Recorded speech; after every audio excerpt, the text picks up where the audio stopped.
अब दिक्कत क्या है कि सरकार के खुद के अधिकारी इसमें संलिप्त है।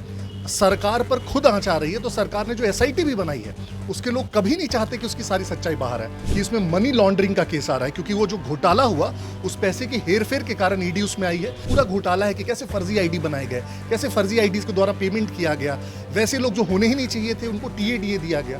कभी नहीं कह रहे हैं कि उसके पहले वाले को छोड़ो उसके बाद वाले को पकड़ो। आप जांच तो कीजिए पहले सतह से, और जांच के दौरान जो भी मिले, चाहे जिस किसी भी सरकार में अधिकारी रहे हो, सबको चार्जशीट करना चाहिए। अभिनव भास्कर, इस वक्त हम भाजपा कार्यालय में मौजूद हैं। हमारे साथ बातचीत करने के लिए मृत्युंजय शर्मा हैं।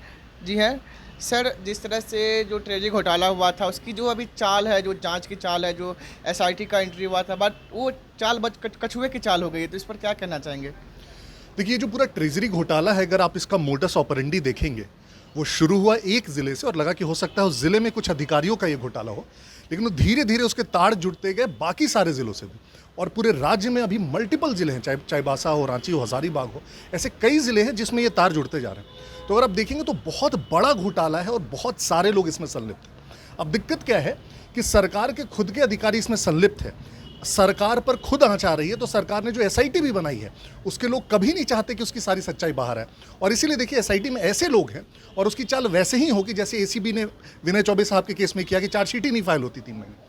इसीलिए हमें लगता है, इनफैक्ट अब देखिए, जब चारा घोटाले आपको याद होगा कि जैसे एकदम सिमिलरली वो चाईबासा से शुरू हुआ और धीरे धीरे सारे जिलों में आपको दिखते गया कि पैटर्न है, इसमें भी बहुत बड़ा पैटर्न है, और आप देखेंगे जो पूरा उसका कॉर्पस होगा हजारों करोड़ का होगा। इसीलिए राज्य सरकार के अंतर्गत एसआईटी होते हुए कभी इसकी निष्पक्ष जांच नहीं हो सकती, कभी उसके सही लोग जो संदिग्ध है वो बाहर नहीं आ सकते, जब तक ये जांच एक केंद्रीय एजेंसी, एक स्वतंत्र एजेंसी, सीबीआई जैसी एजेंसी द्वारा नहीं होगी, पूरी बात कभी सामने नहीं आएगी। आपने केस में ईडी की भी एंट्री हो चुकी थी? जी बिल्कुल, ईडी ने अपनी एंट्री कर ली है, क्योंकि बहुत सारे उसमें ऐसे सुराग मिलने लगे कि इसमें मनी लॉन्ड्रिंग का केस आ रहा है, क्योंकि वो जो घोटाला हुआ उस पैसे की हेरफेर के कारण ईडी उसमें आई है। बट फिर भी ईडी का स्कोप अपना लिमिटेड है, ईडी सिर्फ मनी लॉन्ड्रिंग के केसेस को डील करती है। जो पूरा घोटाला है कि कैसे फर्जी आईडी बनाए गए, कैसे फर्जी आईडीज के द्वारा पेमेंट किया गया, वैसे लोग जो होने ही नहीं चाहिए थे उनको टीएडीए दिया गया, उस चीज़ के लिए आपको एक एजेंसी चाहिए जो एकदम सतह से जांच कर सके, और उसके लिए सीबीआई सबसे उपयुक्त होगी।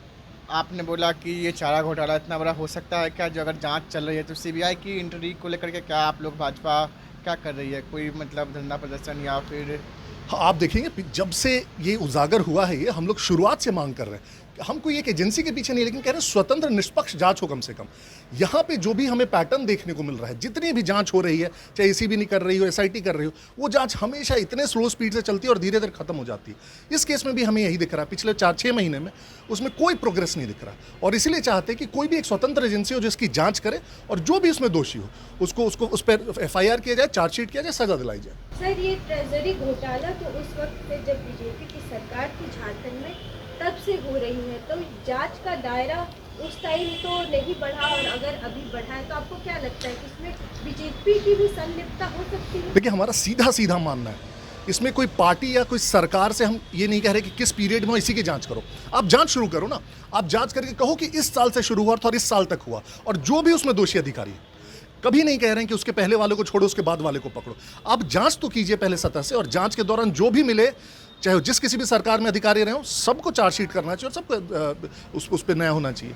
देखिए, जेएमएम का काम ही यही है, हर चीज़ में राजनीति करना। उनको तो सबसे पहले खुश होना चाहिए कि देखिए हमारी राजनीतिक प्रतिद्वंदिता है, आप ऐसे समझिए, और फिर भी हमने शिबू सोरेन जी को अगर पद्म भूषण दिया है, तो ये दिखाता है कि कितना बड़प्पन है इस केंद्र की सरकार में।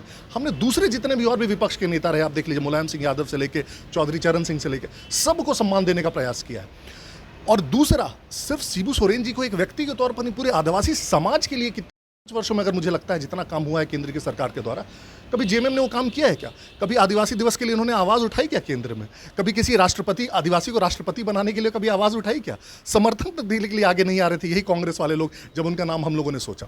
तो राजनीति करना आदिवासी अस्मिता के लिए और उसको सही में सम्मान देना, दो अलग अलग चीज़ें होती है, और हमें गर्व है इस बात पर कि हम लोग जो दूसरा वाला काम है कि सही में सम्मान दे रहे हैं, उस काम को कर पा रहे हैं। हमारे साथ मृत्युंजय शर्मा भारतीय जनता पार्टी के नेता हैं। आप अपनी राय कमेंट बॉक्स जरूर करें। देखते रहिए राजपूत। धन्यवाद।